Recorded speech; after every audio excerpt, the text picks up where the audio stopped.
আসসালামু আলাইকুম রহমতুল্লাহ। সুপ্রিয় দর্শক, বগুড়া গাবতলী উপজেলার প্রামাণ্য চিত্র নিয়ে হাজির হয়েছি আমি আনোয়ার হোসাইন। তো ঈদের দিন বৃষ্টি হয়েছিল, তারপর থেকে এখন পর্যন্ত বৃষ্টি নেই। তো দেখতে পাচ্ছেন কত রোদ, আবহাওয়া কত কঠিন। এই রোদের ভিতরে এই অঞ্চলে মানুষ ধান কাটার পর যে খ্যার থাকে সেই খ্যার শুকাতে দিয়েছেন। তো এই খ্যারের কাজ করা যে কতটা কঠিন, যারা কাজ করে তারাই বোঝে।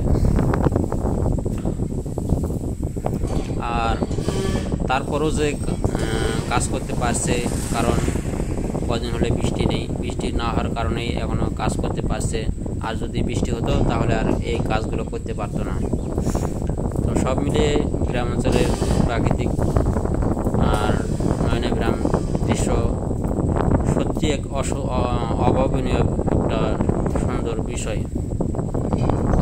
তো সুপ্রিয় দর্শক, আমাদের এই ভিডিওটি যদি ভালো লেগে থাকে তাহলে অবশ্যই আমাদের চ্যানেলটি সাবস্ক্রাইব করে পাশে থাকবেন।